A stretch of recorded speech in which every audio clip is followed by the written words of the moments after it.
What's up, everybody? Welcome back to the shed. On this episode, my most favorite current tools, and these kind of go in line with generally my favorite tools, but this is my favorite examples of these particular tools. I did my most hated ones, so this is my most favorite ones. And there will be some honorable mentions because I'm going to show you this ratchet, but then I'll show you a couple other ratchets I really like that probably would be my favorite if I didn't own this one. So I'll just start with this one, the Snap-on. I own two Snap-on ratchets. I own this pivot head and this one, both comfort grip, but this one has become my favorite. This one still kicks ass, but just the long handle, the comfort grip, pretty much. From my experience, anywhere you can get in a regular standard size ratchet, you can still fit this. There's a couple times the length has been a little bit of a problem, but to be totally honest, I bought this. I was a few beers deep on a Friday night, and I wanted to see what all the hubbub was about. And I'm just your average do-it-yourselfer, shade tree mechanic. I rarely take my car to shops. If I don't know how to do something, I can figure it out. And my brother-in-law is a mechanic, so I can always lean on him if I get into trouble. But this didn't disappoint. Are they worth the money? I'll say it again. I don't quite think so. I think you're paying, 10, 15% just for that name on the handle there. But they are everything everyone has ever said about them. They're awesome. Just the action in the head, the way that it sounds, the way that it looks, the fit and finish, it's all there. These are really, really good ratchets, and I don't know if I'll ever get any more. Maybe I will buy a couple more in the future, but these two will be just fine for now. And honorable mention is this. This was my first gear wrench ratchet. This is a 1/4 inch long handle, 84 tooth. This thing's awesome, and out of all the ratchets that I own, this one has like the closest action and feeling to the Snap-on. This wasn't cheap either. I think this little 1/4 inch was like 45 or 50 bucks. Worth every penny though. So I do want to get some more gear wrench ratchets in the future, but this right here, this already has like sentimental value. I've had this only a few months, but I'd be pretty upset if anything happened to this. Well, if it got lost or stolen, if it breaks, I know where I can take it to get it warranted, but Snap-on is pretty badass, but, you don't need it as a guy like me, do-it-yourselfer kind of person, but it is just really nice. It's just nice to have that kind of quality all the time. This has been one of my favorite tools for a really long time, and this is my newest one, and probably right now my best one.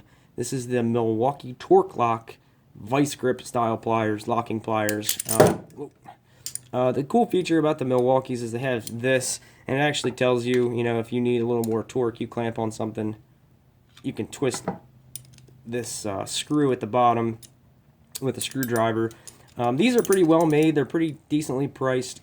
I'd put them right up there with the original Irwin Vise Grips. These things have been badass for years. I do really like the Irwin style, or the Irwin brand. I don't know any other way to push brake calipers back in other than using this guy. And this is, I don't know how old this is. I think this one's pretty old. I don't think it says where it's made, but the Vise Grips are awesome. You say you can have 3 tools, you put me on a desert island, Vise Grips are going to be one of the tools, and I really like these Milwaukee ones. They're the kind with the lever, and then this is a really old Craftsman pair. They don't have that lever. You just kind of flick it open. I think this is the only kind that I have that's this style, but Milwaukee, this one's been kicking ass. The teeth on it are really sturdy, and this is a really good size. I don't know how long these are. I don't have a tape measure handy, but it's one that comes in the 2-pack. It comes with these and this pair and a needle nose pair. So Milwaukee Vise Grips, or any kind of Vise Grip brand Vise Grips. Well, they're one of my favorites. This is something I did one of my first reviews on, is these Wera screwdrivers. I had never owned any German tools, didn't own any Wera. I saw these on Snap-on Junkie on his channel. These are the Red Bull Racing Edition. They made a few things in the Red Bull Racing Edition with a different color, this blue and red color scheme. they're all expensive as shit. Their little socket set, their little quarter-inch socket set's like $140. They had another ratcheting screwdriver set that was like $100. These were like 65, so this was more in my price range for trying out a brand new brand to myself. But I have another set of these at work, and they've been awesome. They have this laser tip design. You see the laser etching cut into the tip, the face where it's going to contact the fastener. That wore out on my daily use ones. That wore out pretty quick, and they either got wore down or kind of filled in. But they still grip really well in the fasteners, and you can kind of hold this a couple different ways. You can kind of be back here if you don't need a lot of torque, or if you really need to crank on something. This kind of grip fits really well on your hand. So, Wera screwdrivers, I really like these, and these will not be the last. I got a little wish list of stuff I want to buy from them. This is another thing I did a review on. This Kershaw Blur. I've had probably 6 of these, and only because I've lost or they've been stolen. I've lost them or they've been stolen. But this is just my favorite pocket knife of all time. A really good size. Opens really nice. You can beat the shit out of it. This, you can get sand and dirt and everything in there in the mechanism, and it still works pretty good. You only got to clean it out or sharpen it every once in a while. This is made of, what is this steel? This is 1670 steel. No, fuck, that's not it. This is 14NC. Shit, I can't remember the name of it. Somebody corrected me on the last one. I almost did it again. That's the model number, 1670. But that's an awesome knife. The lighting's not too good out here today. There we go. But it's the cheaper Chinese steel, but this is a USA-made Kershaw. And you can buy this with the higher grade steel.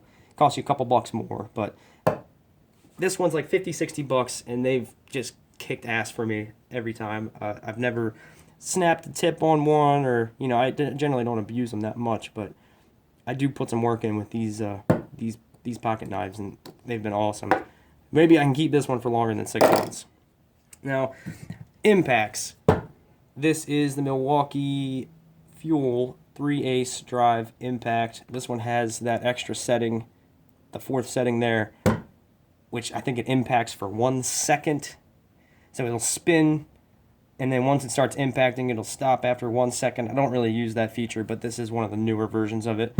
It was kind of hard picking a impact to go with because I really like them all so much. I got the little 12-volt guy, which has got the 1/4-inch hex. This is great for motorcycle work or just zipping a bunch of bolts down that are kind of long that you don't want to be doing with your wrist. You want a power tool behind something with long threads.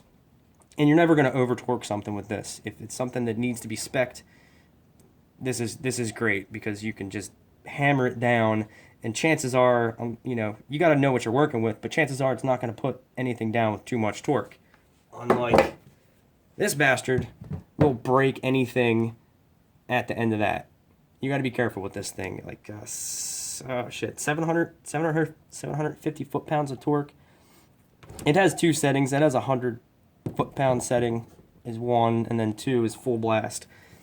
This one's just for really tough nuts and bolts, but so I didn't want to say that one. And this one's kind of weak, so this one's right there in the middle. You can zip stuff on and off really good, and it's got some torque. It's got like 210 foot-pounds of torque, so you can break a lot of shit loose with this. Most lug nuts on passenger cars, this is all you're going to need, which is pretty crazy because this guy is not, the head-on is not that much bigger than the little 12-volt. It's just the grip and the battery is the bigger part in this one. So impacts, also, talking about air impacts. This thing, this Ingersoll Rand 231. That thing's been awesome too, but I think out of all of them, this one's my favorite.